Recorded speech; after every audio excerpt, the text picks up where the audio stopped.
자연스럽게 창세기에서 이어지던 야곱의 자녀들, 그 가운데 특별히 요셉을 중심으로 한 이야기로부터 지난주일 38장 갑자기 유다와 다말이 등장했던 것처럼 오늘 말씀의 전달자는 강승구 목사님이셨는데 어제 갑자기 코로나 확진 판정을 받으시는 바람에 이렇게 또 제가 의외로 서게 되었습니다. 창세기 39장부터 알 수 있지만 이야기는 다시 요셉에게로 초점이 맞추어집니다. 38장의 유다와 다말의 이야기가 언제 나왔었냐는 듯이 37장의 마지막까지 이어지던 야곱의 이야기가 그의 아들 요셉을 중심으로 했던 내용은 자연스럽게 오늘 39장으로 이어지고 있습니다. 37장의 마지막 36절을 읽어보겠습니다. 그리고 미디안 사람들은 이집트에서 요셉을 보디발이라는 사람에게 팔았다. 그는 바로의 신하로서 경호대장으로 있는 사람이었다. 아멘. 그리고 39장 1절은 이렇게 시작됩니다. 요셉이 이집트로 끌려갔다. 요셉을 이집트로 끌고 내려간 이스마엘 사람들은 바로의 신하인 경호대장 이집트 사람 보디발에게 요셉을 팔았다. 37장에서도 교차되며 등장했던 미디안 사람과 이스마엘 사람들, 이 둘 사이의 간극에 대해서는 그냥 호칭의 차이라고만 인지하시면 좋겠습니다.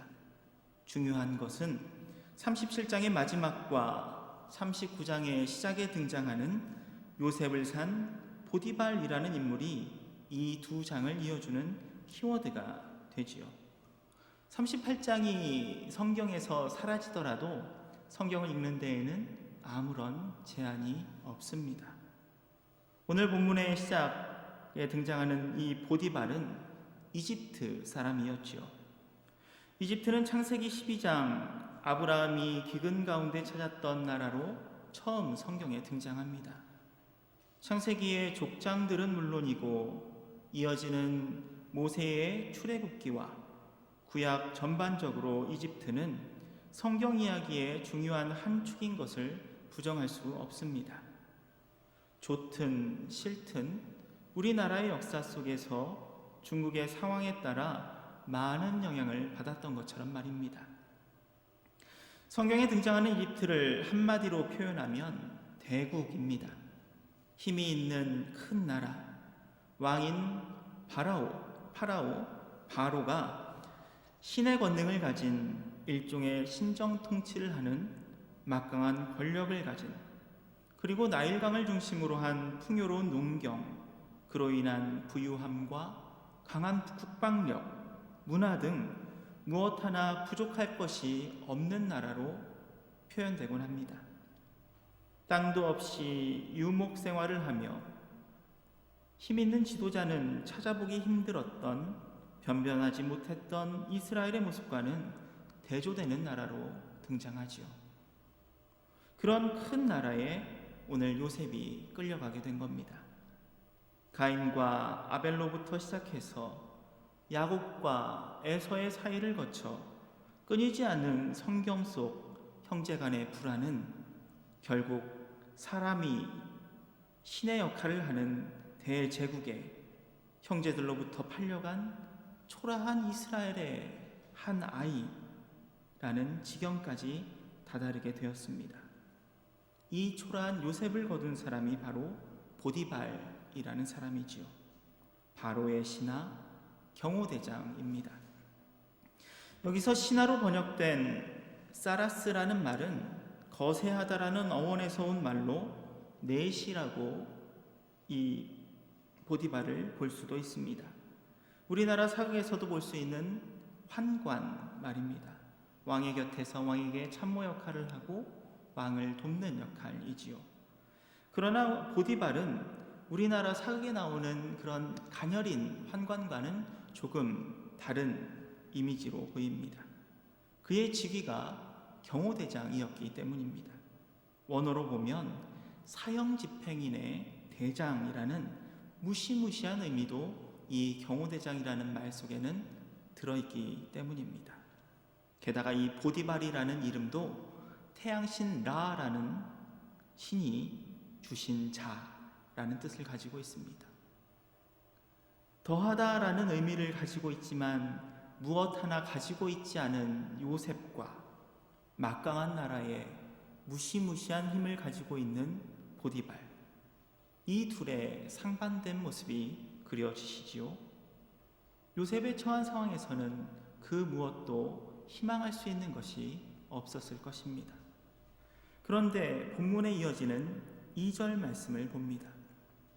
주님께서 요셉과 함께 계셔서.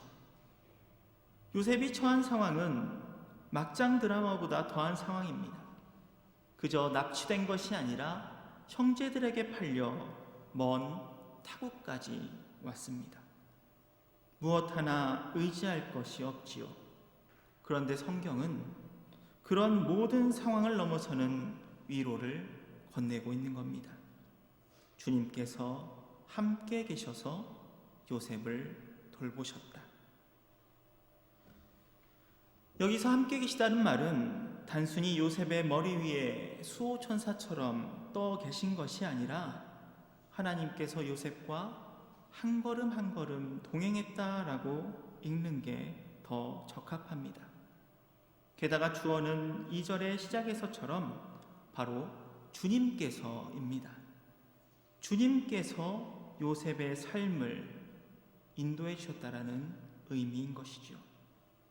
어떤 상황에서도 어느 시간에서나 주님께서 함께해 주시고 돌보아 주신다는 위로를 요셉에게 전하고 있는 겁니다.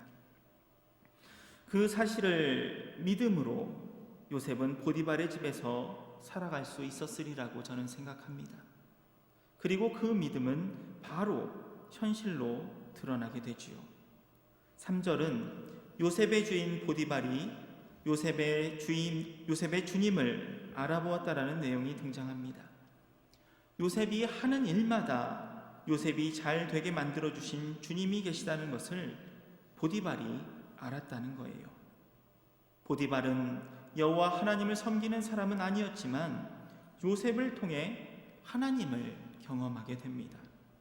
앞서 야곱을 통해 라반의 집이 복을 받았던 것처럼 오늘 보디발의 집 역시 요셉을 통해서 복을 받게 됩니다. 흔히 축복의 통로라고 말하지요.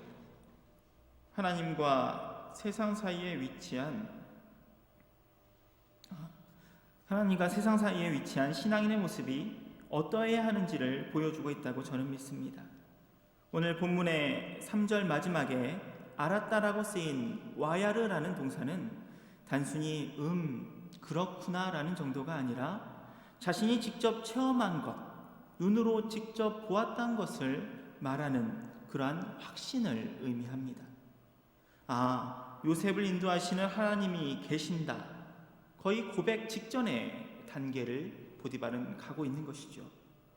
실제로 믿지는 않지만 인정할 수는 있는 그러한 상태입니다. 1절, 요셉이 끌려가 보디발에게 팔렸다. 2절, 하나님께서 요셉과 동행하셨다.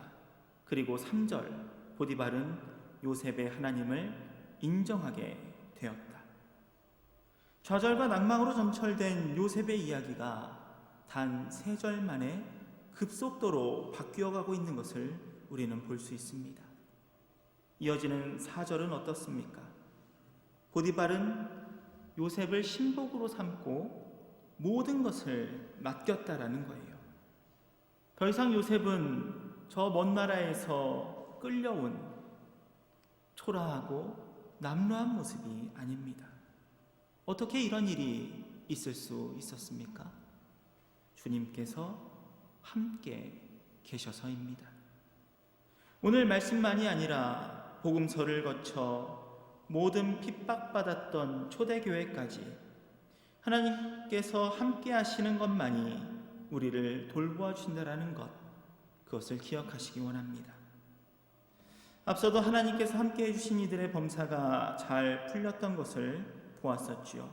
말씀드린 바 라반의 집이 야곱을 통해 복을 받았던 것처럼 아브라함도 이삭도 야곱도 자신들의 자람으로 인해서가 아니라 하나님께서 함께 하신 가운데 모든 어려움이 풀렸고, 그것은 단순히 개인의 잘됨으로 그치는 것이 아니라 하나님의 계심을 보여주는 일종의 삶을 통한 변증이었습니다.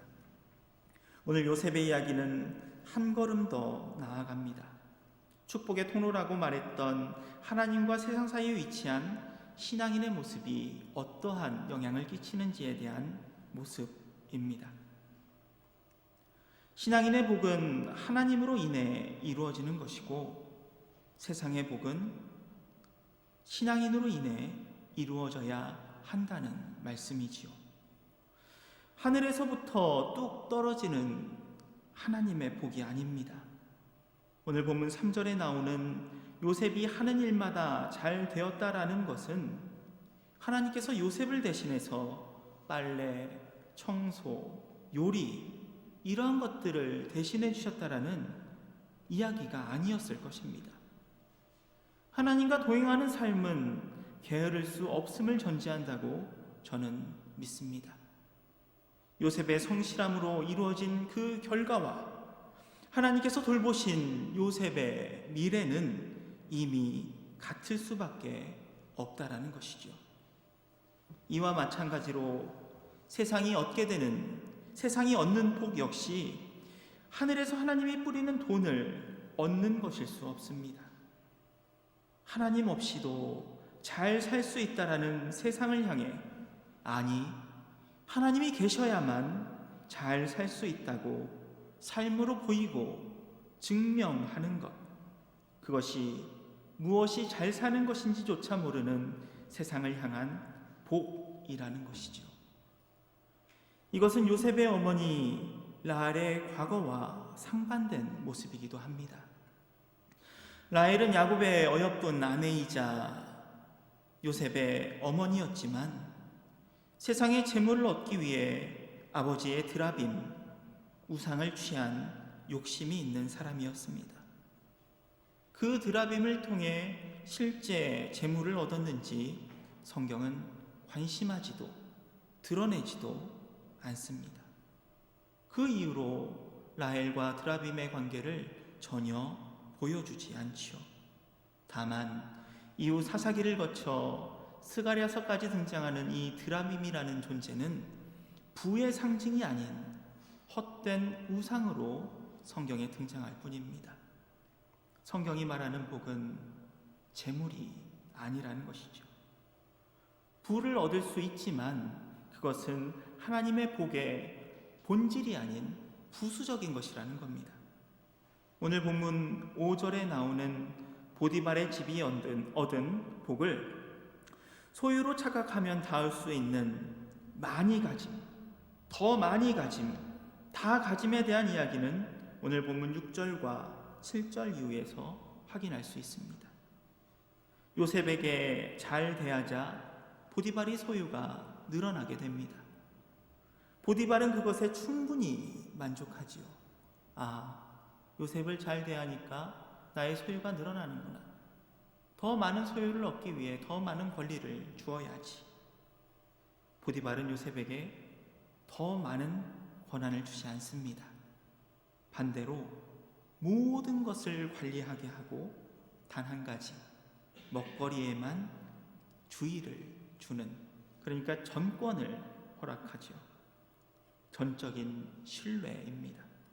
이 신뢰는 어떠한 마음과 마음 사이에 일어나는 관계가 아닙니다. 자신의 이익을 위해서 사람을 이용하는 그러한 욕심일 뿐인 거죠. 여기서 먹거리라는 것은 이방인이었던 요셉과 함께 먹지 않겠다라는 의미일 수 있고요. 아내의 완곡한 표현으로 이 먹거리라는 단어를 사용했을 수도 있습니다. 두 가지의 의미를 다 가지고 있을 수 있지만 오늘 본문 9절의 이야기와 연결해 보면 분명 보디발의 아내와도 관계가 있는 단어로 보입니다. 단 한 가지 할 수 없는 것만 있고 다른 모든 것을 할 수 있는 권한이 요셉에게 주어졌습니다. 그런데 하나, 문제가 있습니다. 6절 마지막 구절처럼 요셉은 용모가 준수하고 잘생긴 미남이라는 것이지요. 원어로 보면 몸매도 좋고 얼굴도 잘생긴, 그러니까 흠잡을 데 없는 완벽한 남자라는 의미까지도 가지고 있습니다. 이집트로 팔려온 요셉에겐 아무것도 가진 것이 없는 줄 알았는데 이제 보니 요셉은 미남이라는 아주 강력한 무기를 가지고 있었던 것이죠. 유대인들의 성서풀이에 보면 여자 하인들이 과일을 깎을 때 요셉에게 빠져 손을 벨 정도였다라고 기록될 만큼 이 요셉은 잘생겼었나 봅니다. 그러나 요셉은 도리어 자신이 가진 이 미남이라는 사실 때문에 고초를 겪게 되지요. 7절은 모두 다 잘 아시듯 미남 요셉에 대한 보디발 아내의 성적인 유혹이 이어집니다. 나하고 침실로 가요 하고 보디발의 아내가 잘생긴 요셉을 꿰었다라는 것이죠. 개역 개정판으로 보면 동침하기를 청하니라고 되어 있습니다. 여기서 꿰다, 청하다라는 단어의 원래 뜻은 단순히 일회성으로 요청한 것이 아니라 침실로 가자, 침실로 가자, 침실로 가자 계속되는 집요한 강요로 읽는 것이 더 옳은 번역입니다. 가줄래? 라고 물어보는 것이 아니에요. 가자, 느낌표입니다. 요셉에게 많은 권한이 있었지만 요셉은 종의 신분에서 벗어나지 못했었고요. 보디발의 아내는 거의 주인의 위치에서 있었기 때문입니다. 해라, 내 말을 들어라라는 명령이었지요. 요셉의 상황에서는 다 가질 수 있었습니다. 그것도 자신이 먼저 욕망한 것이 아니라 이 여주인의 욕망에 대해 잠시 눈을 감기만 하면 얻을 수 있는 것이 더 늘어날 수 있었습니다.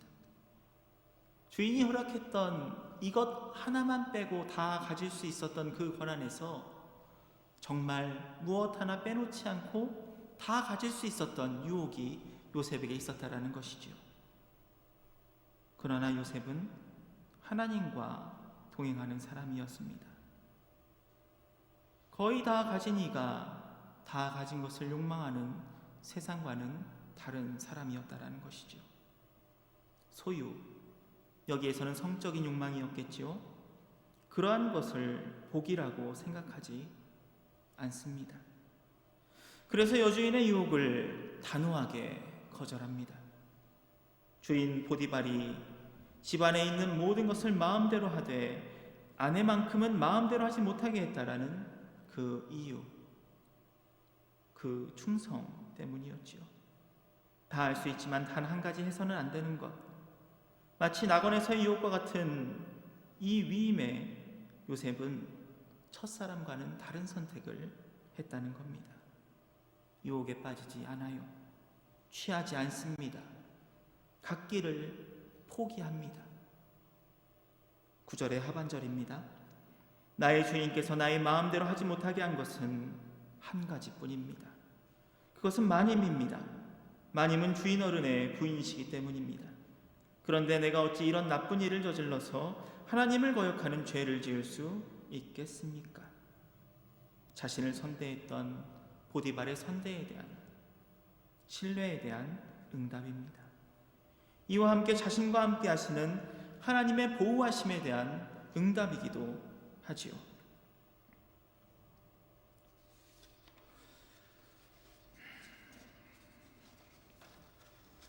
소유와 욕망이 아닌 신뢰와 충성으로 요셉은 여주인의 명령을 거절합니다.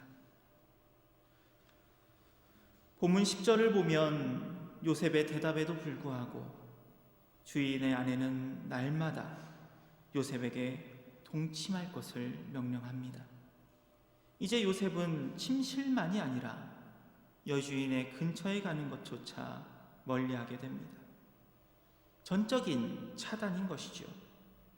이렇게 이야기가 마무리되면 좋으련만 상황은 또다시 요셉에게 불리하게 돌아갑니다. 하루는 이라고 시작되는 11절 이후 본문은 여주인과 요셉만이 집 안에 남는 상황을 보여주고 있습니다. 유대 랍비들은 여주인이 이러한 상황을 만들었다라고 해석을 하는데요. 이집트의 축제날을 하루 잡아서 집안 모든 이집트 사람들이 축제에 참여하는데 홀로 남은 요셉을 노리고 자신은 아프다는 핑계로 집에 머물렀다라는 거죠. 요셉에 대한 여주인은 극에 달한 유혹을 보이고 더욱 노골적으로 요셉에게 다가갑니다. 12절 말씀입니다. 여인이 요셉의 옷을 붙잡고 나하고 침실로 가요 하고 졸랐다. 앞서 7절에서 눈짓만으로 요셉을 가질 수 있으리라 생각했던 여주인은 이제 옷을 부여잡고 더 적나라하게 읽으면 요셉을 붙잡고 성폭행하려 하는 것입니다. 요셉은 옷을 버려둔 채 여주인을 뿌리치고 도망하지요. 또다시 요셉의 옷이라는 것이 37장에 이어 등장합니다. 앞서 37장에서 야곱이 요셉을 편애한 상징이었던 화려한 옷 때문에 형제들에게 미움을 샀고 결국 요셉을 팔아 넘길 때 형제들이 그 화려한 옷을 벗겨냈었던 것을 기억하실 겁니다. 오늘 12절의 옷은 이와 마찬가지로 보디발의 요셉에 대한 신뢰의 상징이었습니다. 예복의 의미를 가지고 있는 단어의 번역이 오늘 12절에 나오는 옷이라는 단어거든요. 집안의 모든 것을 돌볼 수 있는 자리에 있다는 직위를 상징하는 옷. 요셉은 그 옷을 벗어놓고 여주인을 피해 뛰쳐 나갔다라는 것입니다. 화려한 옷을 벗고 도단의 구덩이에 들어갔던 것과 같이 자신의 지위를 벗어던진 요셉은 이제 자신이 어떠한 상황에 빠지게 될 것인지를 짐작했을지도 모르겠습니다. 예상했던 것처럼 여인은 이제 요셉을 모함합니다. 애정은 증오로 바뀌고 13절부터 18절까지는 여인이 요셉을 모함하는 내용이 이어지지요. 여주인의 고발 가운데 눈길을 끄는 것 중 하나는 14절에서 여주인이 요셉을 히브리 사람이라고 부르는 부분입니다. 앞서 창세기 14장에서 아브라함을 부르는 호칭으로 처음 등장한 이 히브리라는 단어는 이후 이스라엘 민족을 지칭하는 단어로 사용되지만 여기에서는 이주자를 의미하는 용례로 사용되는 것으로 보입니다. 그러니까 요셉은 왕의 신하 경호대장 보디발의 집의 모든 것을 관리하는 사람이 아니라 그저 여기저기 떠도는 이주자, 어떠한 옷을 걸치고 있었든지 그 정체는 아무것도 아닌 사람이라는 것을 이 여주인은 드러내고자 했던 것이죠. 떠돌이 주제에 자신을 거부한 것에 대한 분노로 여인은 요셉을 증오하며 모함합니다. 집 밖으로 뛰쳐나가는 요셉을 보고 종들을 불러 자신이 겁탈을 당할 뻔했다고 거짓말을 하는 거죠. 증인을 만듭니다. 그리고는 보디발이 돌아오기까지 기다리다가 그를 향해 똑같은 거짓말을 전하는 거예요. 요셉이 자신의 아내를 겁탈하려 했다는 이야기를 들은 보디발은 분노하게 됩니다. 다만 19절 하반절에서와 같이 보디발의 분노가 어디를 향했는지는 분명하지 않습니다. 보디발이 아내의 말을 믿고 요셉의 성범죄를 확인했다면 요셉은 아마 잡혀 죽었을 거예요. 그런데 20절에서와 같이 요셉은 사형이 아니라 옥에 갇히게 되었지요. 아마도 보디발은 아내의 외도를 의심한 것으로 보입니다. 다만 그 일을 확대하려 하지 않기 위해서 요셉을 우선 옥에 가두는 것으로 일단락지었다라는 것이 많은 성서학자들의 해석입니다. 요셉이 갇히게 된 감옥 또한 20절에 나오는 것과 같이 왕의 죄수를 가두는 곳, 그러니까 신분이 높은 사람들이 갇히는 감옥인 것을 보면 이러한 해석은 합리적이라고 볼 수 있습니다. 하지만 보디발의 여주인이 살아있는 한 요셉이 이전과 같은 영광된 삶은 상상하기 어렵겠죠. 또다시 모든 것이 다 끝났다고 보이는 상황 속에서 또다시 성경은 이렇게 위로를 전합니다. 주님께서 그와 함께 계시면서 돌보아 주시고 그를 한결같이 사랑하셔서.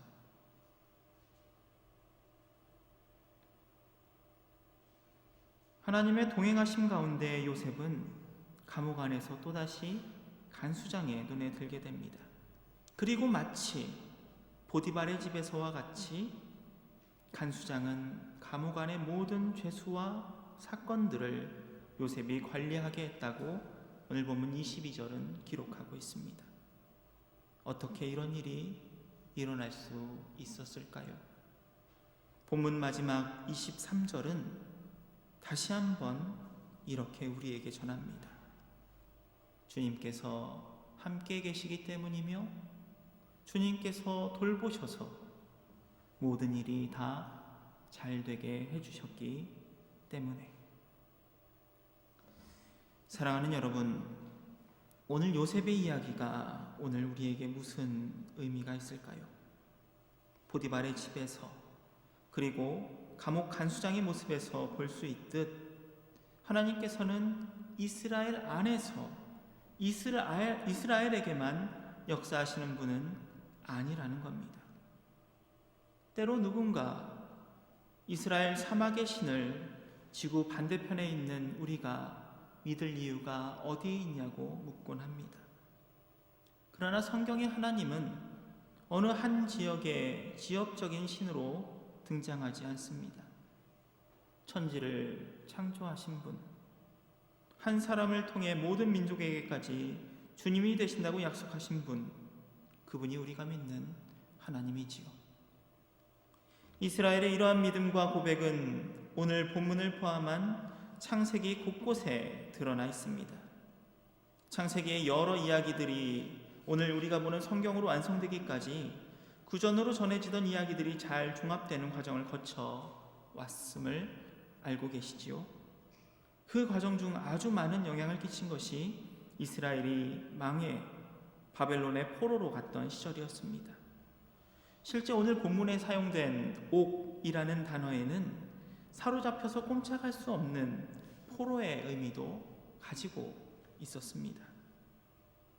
무슨 짓을 하든 하나님의 백성이기에 망할 일이 없다는 착각으로 도리어 하나님을 외면한 채 소유의 목적을 두고 살았던 이스라엘이 바빌론에게 망하게 되었습니다. 그리고 그러한 상황 안에서 과거 자신들의 조상이 어떠한 하나님을 믿었는지 곱씹어 보게 되지요. 세상을 창조하신 하나님, 아브라함, 이삭, 야곱을 비롯한 조상들이 경험한 하나님을 말입니다. 오늘 요셉의 이야기는 단일 인물로는 창세기 중 가장 많은 비중을 가지고 있습니다. 사랑받지만 버림받고 회복하는 듯 하지만 또다시 좌절이 찾아오고 그러나 어떻게든 다시금 세워지게 되는 사건들, 마치 이스라엘의 역사와 같이 말입니다. 이 모든 것은 주님께서 함께 계시기 때문에 가능하다고 이스라엘 백성들은 자신들의 역사 속에서 고백하고 있는 것이지요. 하나님의 함께 하심은 자신들이 겪고 있는 포로 시절에도 계속되고 있다라는 고백이 오늘 말씀 가운데 있는 겁니다. 다시 고향으로 돌아가게 된다면 함께 하시는 주님 외에 다른 무언가에 소망을 두지 않겠다라는 그 포로 시절의 이스라엘 사람들의 고백 말입니다. 그리고 돌아간 이후에 다시 겪게 될지 모르는 어려움이 있더라도 포기하지 않겠다라는 믿음의 고백이 오늘 말씀 가운데 있습니다. 믿음은 여기에서부터 시작된다고 저는 믿습니다. 당연하게 이루어질 것을 믿을 필요는 없지요. 그저 알면 되는 거예요. 혹시 본문 속 요셉은 자신이 처하는 상황을 마치 유체 이탈을 한 것처럼 여기고 있다는 것을 눈치채셨는지요? 다른 사람에게 일어난 일처럼 아무런 감정도 오늘 본문 속에서 요셉의 감정은 드러나지가 않습니다. 억울해하거나 기뻐하거나 낙심하거나 좋아하거나 그런 것들 없이 묵묵히 자신이 할 일만을 해요. 돈이 많으면 행복하고 사람들이 고개 숙이면 뿌듯하고 앞장서면 어깨가 으쓱 올라가고 가져서 좋은 너무나도 당연한 세상의 이치가 아니라 그 가치와는 완전히 다른 소유가 아닌 하나님께서 함께 하신다는 것으로 충분한 요셉의 모습을 우리는 볼 수 있습니다.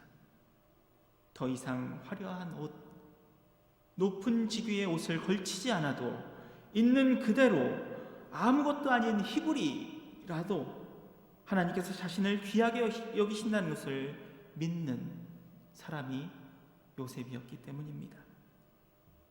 이집트라는 이방 땅 무슨 일이 있을지 알 수 없습니다. 다만 한 가지, 주님께서 주어가 되셔서 자신의 삶을 이끌어 주실 것이라는 것을 믿습니다.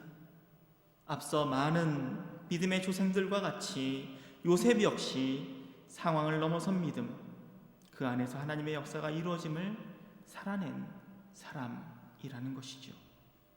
내 바람과 욕심이 아닌 주님의 주인 되심을 인정하고 믿고 그것을 따라 살아간다면 그 이유는 주님께서 책임져 주신다는 겁니다. 요셉은 그러한 믿음을 가지고 있었습니다. 직선이라는 말을 아시는지요? 일반적으로 똑바로 그은 선이 직선입니다. 여기에서 여기까지.